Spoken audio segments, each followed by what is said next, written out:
जाना पड़ेगा, भित्ति चित्रों में जाना पड़ेगा, हमारे म्यूजिक के ट्रेडिशन के अंदर जो जैसे संगीत नाटक के बारे में बात आज हुई, उसके अंदर जाना पड़ेगा। हमें अपने विराट रूप में जाना पड़ेगा, हमारे लीला नाटकों में जाना पड़ेगा, जैसा कि आपने बताया था अभी अली कि, और आपने भी वहाँ से सामने से बताया था कि किस तरह से रामनगर में लीला होती, रामलीला होती है और अलग अलग प्लेस पे होती है। आप ये छत्तीसगढ़ में एक परफॉर्मेंस होता है रास के ऊपर, वो होता है मतलब कृष्ण की लीलाओं पर, उसका नाम है रहस्य। वो पूरे गांव में जगह जगह पूरी पब्लिक घूमती है उसमें और परफॉर्मेंस की जाती है, और सबके सब उसके अंदर सब वही पात्र भी हैं, वही दर्शक भी है, वो सब कुछ है। और ये हमारी भारतीय परंपराओं की एक तरह से क्या कहना चाहिए विशेषता है। उसके बाद में लोक नाट्यों की हम की तरफ बढ़े, हम करीब 11वीं 12वीं शताब्दी के बाद में जब हम देख रहे हैं कि संस्कृत काल जा रहा है, लीलाएं आ चुकी है और वो भी अपने मतलब रूप में जा चुकी है।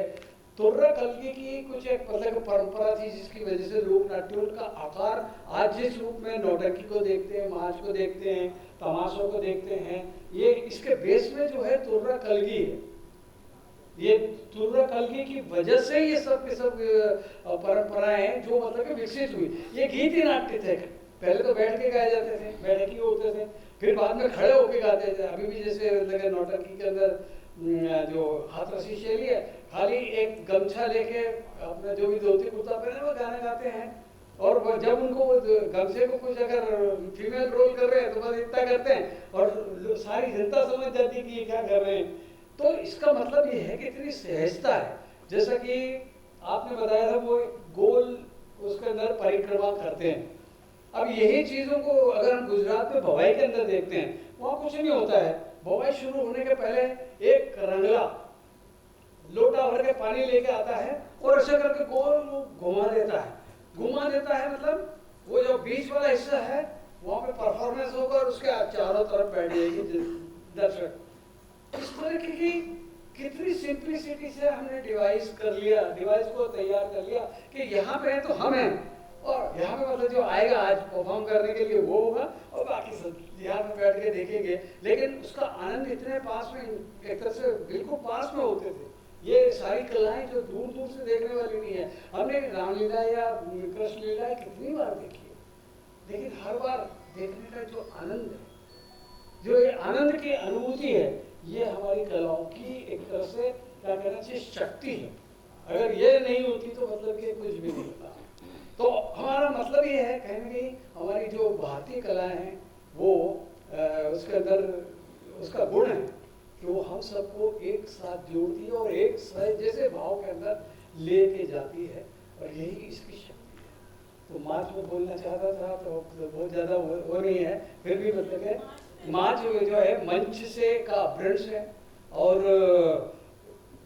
गुरु गोपाल जी उज्जैन में होते थे, अब से 200 साल पहले वो एक बार घूमते हुए राजस्थान गए थे, तो वहाँ उन्होंने ख्याल देखा।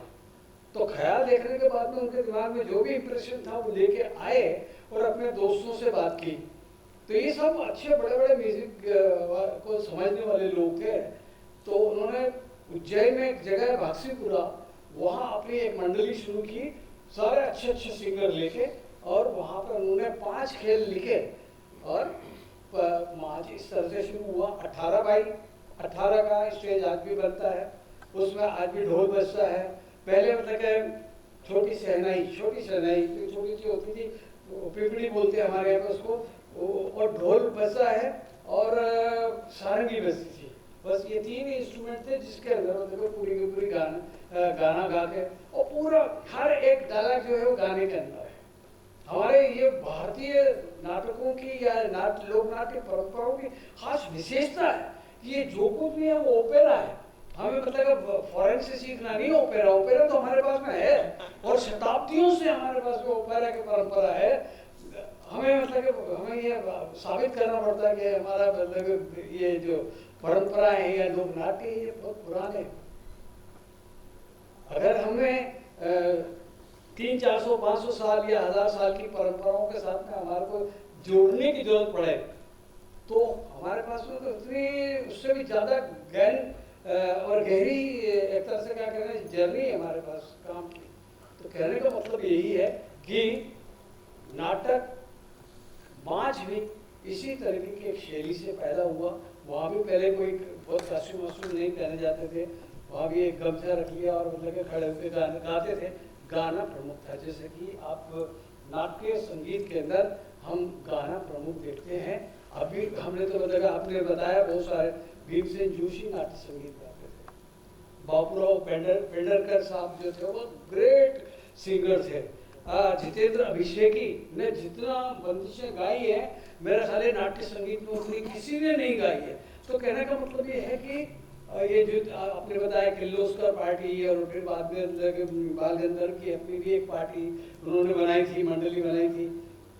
आज भी अभी मैंने प्रमोद पवार जी की एक प्रस्तुति देखी, अब भी जैसी ये पिछली ठंड के दिनों शायद 2 डिग्री सेल्सियस था उस दिन दिल्ली का टेम्परेचर। हमारा जो मेघदूत थिएटर है उसके अंदर परफॉर्म कर रहे थे और लोग जैसे कैसे जमे हुए थे, क्योंकि गाने वाले इतने मधुरता से गा रहे थे और ऐसा लग रहा था यहाँ से उठ के नहीं जा खुले के अंदर होना चाहिए।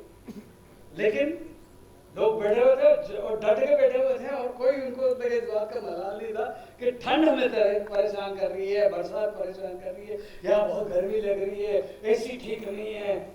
ये सब मतलब कि जो है ना ये हमें सब वेस्ट ने सिखाया। हमारा जो अंदर से मन है या उसके स्वरूप को समझने की जरूरत है, वही हमें कहीं ना कहीं पहुंचाता भी है। मार्च के अंदर बहुत सारे 3 अखाड़े बाद में तक हुए हमने देखे। उसके अंदर से एक अखाड़े के साथ मैं भी जुड़ा रहा, ओम प्रकाश जी का अखाड़ा है। वो ओम प्रकाश जी कालूराम अखाड़े के अभी हाल जो काम करने वाले वो हैं।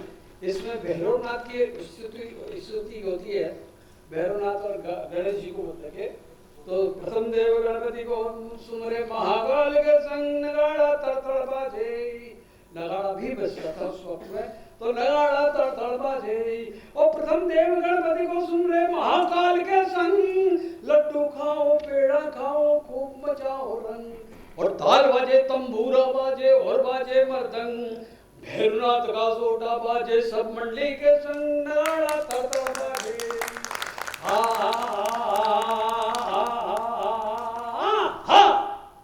ये फोर्स करता है क्योंकि जब तक गाने वाले को थोड़ा साथ मिल जाए, उसको सपोर्ट मिल जाए, तो ये कभी कभी ये कोर्स जो होता है 100 लोग कोर्स के लिए तैयार रात भर बैठते हैं। 100 लोग होते हैं और 150 लोगों को मैंने देखा है कि वो जो मेन सिंगर है ना वो रात भर गाएगा, उसको सपोर्ट करना है, बस लगे रहना है। तो इस तरह से एक भैरवनाथ के किसी भी एक भैरवनाथ के मंदिर के सामने होता है, तो उसके भी गाने गाए जाते हैं। भैरू मदद पर, भैरू मदद पर, हर भैरवनाथ अगवान, दौलतगंज में है अमर स्थान। हाँ, तो इस तरह से भैरू की स्तुति होती है। तरह तरह से मतलब जो कैरेक्टर आते हैं उनके बारे में बताया जाता है, तो वो गाने में होते हैं। सब कुछ जो कुछ भी होता है सब गाने के अंदर। आमद, अगर राजा आ रहा है तो उसकी आमद भी होगी, तो वो भी गाने के अंदर होगी।